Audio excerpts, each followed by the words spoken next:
तो जितने भी स्टूडेंट क्लास 10th और 12th के हैं उन सभी के बोर्ड एग्जाम में भैया जीवन परिचय आता है, और ये बोर्ड एग्जाम में आपके सीधा 10 नंबर का आता है।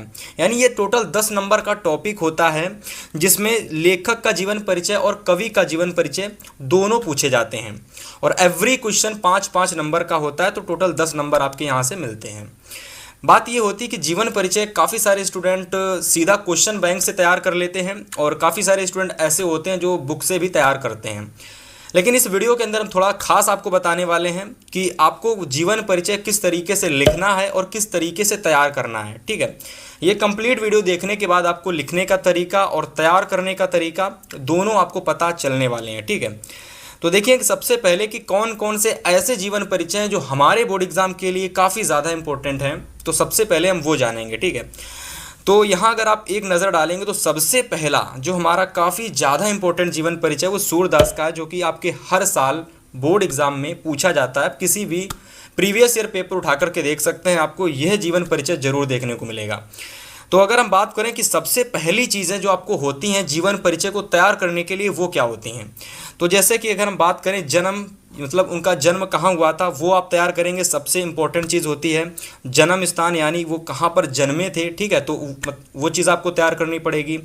माता का नाम, पिता का नाम, ये चीज़ें बेसिक चीज़ें होती हैं, और अगर आप इन चीज़ों को तैयार कर लेते हैं ना, फिर इसके आधार पर आप इस तरीके का जीवन परिचय बना करके एग्जाम में लिख सकते हैं। ठीक है, अभी मैं आपको सारी चीज़ें बताऊंगा, बस वीडियो को आपको शुरू से लेकर के एकदम लास्ट तक देखना है, सारी चीज़ें आपकी एकदम क्लियर हो जाएंगी। ठीक है, तो अगर हम सूरदास के जीवन परिचय की बात करें तो भैया ये कुछ चीज़ें हैं जो आपको एकदम रट लेनी है। जैसे कि अगर हम जन्म की बात करें तो इनका जो जन्म हुआ था सन 1478 ईस्वी में सूरदास जी का जन्म हुआ था। अब इनका जन्म स्थान कहाँ पर हुआ था, तो मथुरा के रुणकता नामक गांव में, या फिर रुणकता कह सकते हो। ठीक है, तो वहाँ पर इनका क्या हुआ था, जन्म हुआ था। इनके माता का नाम और इनके पिता का नाम आप लिख सकते हो। ठीक है, और जीवन परिचय को और थोड़ा बेहतर बनाने के लिए इसमें कुछ मुख्य बिंदु आपको लिखने पड़ते हैं। जैसे कि अगर हम सूरदास की बात करें तो इन्होंने वल्लभाचार्य को अपना एक, कह सकते हो, स्वरचित पद सुनाया था, जिसको सुन करके क्या होता है कि जो वल्लभाचार्य थे वो इनके प्रसंग को सुनकर बड़ा ही प्रसन्न हो जाते हैं, और वहीं से सूरदास जी जो होते हैं वो वल्लभाचार्य के शिष्य बन जाते हैं। तो ये कुछ मुख्य बिंदु हैं जिनको आपको क्या करना पड़ता है कि अगर आप जीवन परिचय में लिखते हैं ना, तो जीवन परिचय आपका काफ़ी शानदार लगता है देखने में। ठीक है, इसके बाद चीज़ें आपकी जो मृत्यु वगैरह होती है वो लिख देते हैं, और कुछ रचनाएं जो होती हैं इंपॉर्टेंट वो आप लिख देंगे, तो पूरा जीवन परिचय आपका समाप्त हो जाएगा। अगर हम बात करें भैया कि जीवन परिचय लिखना कैसे है, तो देखो एकदम शानदार तरीके से ऐसे लिख के आना है आपको कि सबसे पहले लेखक का हो या फिर कवि का। ठीक है, तो सबसे पहले उसका नाम ही डाल देना है। जैसे कि आचार्य रामचंद्र शुक्ल जी का जन्म, ठीक है, बस्ती जिले के अगोना नामक ग्राम में हुआ था। अब देखिए यहाँ पर आपको जो चीज़ें मैंने रेड पेन से हाईलाइट की हुई है ना, इन पर आपको थोड़ा सा ध्यान देना है। जैसे कि अगर हम बात करें स्टार्टिंग में कवि या लेखक का नाम आपको लिख देना है। ठीक है, इसके बाद जहाँ पर उनका जन्म हुआ था वो चीज़ें आपको लिख देनी है। इसके बाद जो भी उनका दिनांक था, यानी वो जिस भी डेट में वो जन्मे थे वो डेट आपको डाल देनी। जैसे कि 4 अक्टूबर 1884 ईस्वी को यहाँ पर जो जीवन परिचय लिखा गया आचार्य रामचंद्र शुक्ल जी का है, तो 4 अक्टूबर 1884 ईस्वी को आचार्य रामचंद्र शुक्ल जी का जन्म हुआ था। तो भैया ये चीज़ें आपको क्या करनी है, दिनांक में डाल देनी है। अगर हम बात करें आगे शिक्षा वगैरह की, तो शिक्षा जो चीज़ें होती है ना, ये आपको बहुत ज़रूरी होती है जीवन परिचय में। ठीक है, देखिए कुछ चीज़ें होती हैं, जैसे मैंने आपको स्टार्टिंग में बताया ना कि जैसे कि जन्म हो गया, जन्म स्थान हो गया, दिनांक हो गया। ठीक है, शिक्षा उन्होंने कहाँ से ग्रहण की थी वो आपको लिख देनी है। इसके बाद में कुछ महत्वपूर्ण घटनाएं होती हैं, अगर आप उनको भी लिख देंगे ना, तो पूरा जीवन परिचय आपको रटने की जरूरत नहीं पड़ेगी, आप समझ कर लिख सकते हैं। ठीक है, तो सूरदास जी का जीवन परिचय आप स्क्रीनशॉट ले लीजिएगा। ये सारी चीज़ें सूरदास के जीवन परिचय में आप लोग याद कर सकते हो। ठीक है, इसके अलावा अगर हम आगे बात करें इनकी रचनाओं की, तो सूर सागर, सूर सारावली, ठीक है, साहित्य लहरी, ये कुछ इनकी महत्वपूर्ण रचनाएं थीं जिनको आप स्पेशल लिख सकते हो। बहुत सारी रचनाएं होती हैं, पर 2 से 3 से मतलब मिनिमम तो 3 आपको लिखनी ही लिखनी है। ठीक है, और इसके अलावा अगर आप बढ़ा करके भी लिख सकते हो तो वहाँ पर आप लिख सकते हैं। ऐसे अगर हम तुलसीदास जी के जीवन परिचय की बात करें, तो तुलसीदास जी के जीवन परिचय में भैया आपको जन्म स्थान इनका 1532 ईस्वी को हुआ था, और कहाँ पर हुआ था, तो भैया चित्रकूट जिले के राजपुर नामक गांव में हुआ था। ठीक है, और इनके माता का नाम हुलसी था, पिताजी का नाम इनके आत्माराम दुबे था।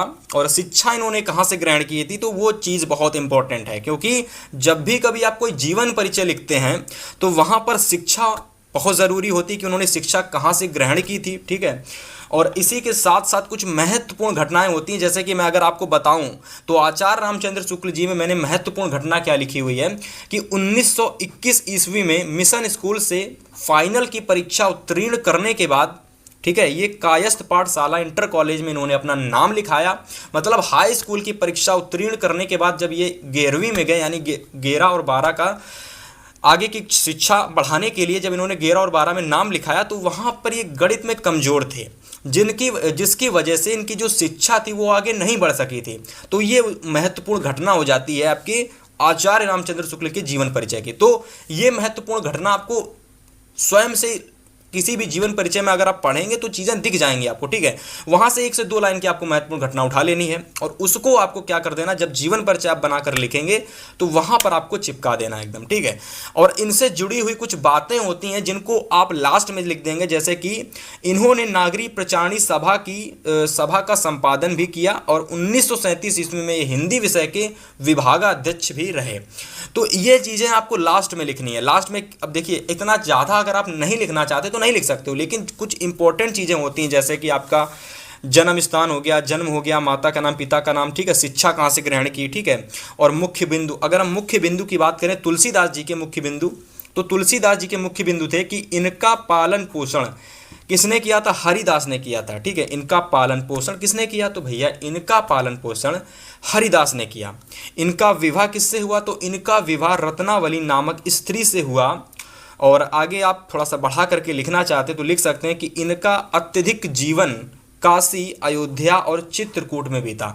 तो देखिए, जब आप मुख्य बिंदु लिखेंगे ना तो ये चीज़ें आप बाद में लिखेंगे, जैसे कि जन्म स्थान आपने लिख दिया सबसे पहले, ठीक है, कि सूरदास जी का जन्म जन्म 1532 ईस्वी में चित्रकूट जिले के राजपुर नामक गांव में हुआ था। इनके माता का नाम हुलसी, पिता का नाम आत्माराम दुबे था। इनकी प्रारंभिक शिक्षा, या फिर ऐसे करके लिख सकते हो कि इनकी शिक्षा काशी के सनातन नामक विद्वान ने इन्हें वेदों, पुराणों आदि ग्रंथों का ज्ञान कराया था, ठीक है। तो शिक्षा डायरेक्ट आप इतनी लिख सकते हो कि काशी के शेष सनातन नामक विद्वान जो थे, ठीक है, उन्होंने इनको वेदों का, पुराणों का आदि ग्रंथों का ज्ञान कराया था, ठीक है। तो ये सारी चीज़ें आप क्या कर सकते हो कि मतलब कि नंबर वाइज लिख सकते हो, ठीक है। तो अगर आप ये चीज़ें देखेंगे ना तो बेस्ट आपका जीवन परिचय रहने वाला। अगर बात करें इनके आगे मृत्यु कब हुई थी, तो 1630 ईस्वी में इनकी मृत्यु हो जाती है। और इनकी कुछ महत्वपूर्ण रचनाएं हैं, जैसे बात करें तो चिंतामणि हो गया, विचार विधि हो गया, रसमीमांसा हो गई, त्रिवेणी हो गई, सूरदास हो गए, सूरदास भी इनकी रचना थी, ठीक है, हिंदी साहित्य का इतिहास हो गया। तो ये कुछ महत्वपूर्ण तुलसीदास जी की रचनाएं थी। और अगर भैया इतना तैयार कर लेते हो ना, केवल मैं गारंटी ले रहा हूँ आप अपने आप से बना करके एग्जाम में जीवन परिचय लिख के आ सकते हो, ठीक है। ये वीडियो पूरी देख लोगे, जीवन परिचय टॉपिक आपका एकदम समाप्त हो जाएगा। अगर हम आगे बात करें तो आगे देखिए महादेवी वर्मा। अब देखिए यहाँ से महादेवी वर्मा की अगर मैं बात करता हूँ जीवन परिचय की, तो सेम उसी तरीके का है जिस तरीके से आपने आगे के 2 जीवन परिचय देखे। तो जन्म स्थान की बात करें तो 24 मार्च और 1960 ईस्वी को महादेवी वर्मा जी का जन्म हुआ था। अगर मैं इनके जन्म स्थान की बात करता हूं तो इनके जन्म स्थान है उत्तर प्रदेश के फर्रुखाबाद जिले में इनका जन्म हुआ था, ठीक है। इनकी माता का नाम हेमरानी था, पिता का नाम आप बुक में नहीं दिया था तो आप गूगल से सर्च करके इनके पिता का नाम ढूंढ सकते हैं, ठीक है। इसके बाद अगर हम शिक्षा की बात करें तो भाई शिक्षा मैट्रिक से लेकर एमए तक की परीक्षाएं प्रथम श्रेणी में उत्तीर्ण की। अब देखिए क्या होता है कि जब आप शिक्षा वगैरह लिखते हैं ना तो वहाँ पर आप काफ़ी सारी चीज़ें भूल जाते हैं। तो ऐसे में आप क्या कर सकते हो कि जब भी कभी जीवन परिचय तैयार करने बैठो ना तो इसका स्क्रीनशॉट लेकर रख लेना, और जब भी इनको रटना ना तो सीधा ऐसे रटने लगना कि मैट्रिक से लेकर एमए तक की परीक्षाएँ प्रथम श्रेणी में उत्तीर्ण की। किसने की भैया? महादेवी वर्मा जी ने की। मैट्रिक से लेकर एमए तक की परीक्षाएं प्रथम श्रेणी में उत्तीर्ण की। किसने उत्तीर्ण की? तो महादेवी वर्मा जी ने। जब इन चीज़ों को 3 से 4 बार रट डालोगे ना, ऑटोमेटिक आपको जीवन परिचय रटने की ज़रूरत नहीं पड़ेगी, आपको स्वयं वो रट जाएगा, क्योंकि ये चीज़ें आपको जब लगातार एक माता का नाम, पिता का नाम, मुख्य बिंदु, ठीक है, तो आपको आराम से एकदम चीज़ें तैयार हो जाएंगी। मुख्य बिंदु की अगर हम बात करें तो इसमें मुख्य बिंदु है कि चांद पत्रिका का प्रकाश, जो इनकी चांद पत्रिका थी, ठीक है, इसको प्रकाशित करने के बाद, ठीक है। ये चांद पत्रिका की संपादिका भी रही थी।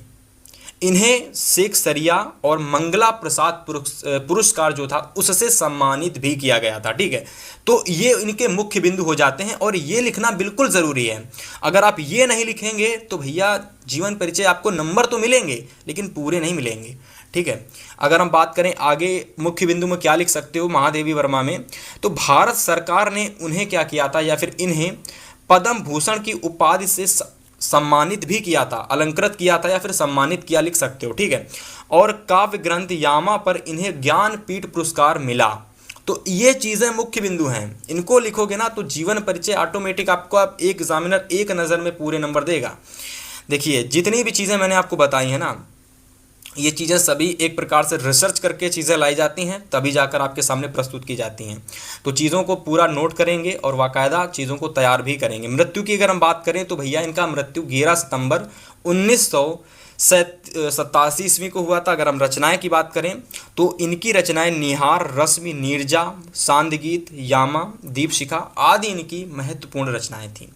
तो एक नज़र दोबारा देखेंगे और बात करेंगे भैया कि आखिर में महादेवी वर्मा जी में क्या क्या तैयार करना। तो 24 मार्च 1960 ईस्वी को उनका जन्म हुआ था, उत्तर प्रदेश के फर्रुखाबाद जिले में हुआ था। माता का नाम हेमरानी था, पिताजी का नाम अज्ञात है, तो आप देख सकते हैं। शिक्षा कहाँ से ग्रहण की, तो मैट्रिक से लेकर एमए तक की जितनी भी परीक्षाएं इन्होंने दी सारी की सारी इन्होंने प्रथम श्रेणी में प्राप्त की थी। मुख्य बिंदु की बात करें तो भैया चांद पत्रिका प्रकाशित करने के बाद ये चांद पत्रिका की संपादिका भी रही थी और इन्हें शेख सरिया और मंगला प्रसाद पुरस्कार से सम्मानित भी किया गया था। अगर आप आगे लिखना चाहते तो भारत सरकार ने इन्हें पद्म भूषण से उपाधि से सम्मानित भी किया और काव्य ग्रंथ यामा पर इन्हें ज्ञानपीठ पुरस्कार भी मिला। तो ये चीज़ें मुख्य बिंदु हो जाती हैं। और मृत्यु 11 सितंबर 1987 ईस्वी को इनकी मृत्यु हुई थी। निहार, रश्मि, नीरजा, सांदगीत, यामा, दीपशिखा आदि इनकी प्रमुख महत्वपूर्ण रचनाएं थीं। तो ये चीज़ें अगर आप ध्यान से देखेंगे ना तो एवरी जीवन परिचय कितना भी कठिन हो, बार बार रटोगे तैयार हो जाएंगे, ठीक है। इसके बाद अगर हम बात करें तो आज की इस वीडियो के अंदर हमने आपको टोटल 3 महत्वपूर्ण जीवन परिचय बताए थे। सूरदास का हो गया, ठीक है, और इसके बाद अगर हम बात करें तुलसीदास का हो गया, ठीक है, और इसके बाद अगर हम बात करें महादेवी वर्मा का। तो आज के इस वीडियो के अंदर 3 महत्वपूर्ण कवियों के जीवन परिचय देखे। जितने भी स्टूडेंट क्लास 10 के हैं उनके लिए ये 3 जीवन परिचय बहुत इंपॉर्टेंट हैं। यदि आपको लेखक के महत्वपूर्ण जीवन परिचय जानने हैं कुछ इसी तरीके से ट्रिक के तहत, तो भैया चैनल को सब्सक्राइब कर लीजिए, बेल नोटिफिकेशन को ऑन कर लीजिए। आगे आने वाली वीडियो में आपको जरूर लेखक के जीवन परिचय जरूर देखने को मिलेंगे, ठीक है। फिलहाल मिलेंगे आपसे नेक्स्ट वीडियो में, तब तक के लिए गुड बाय।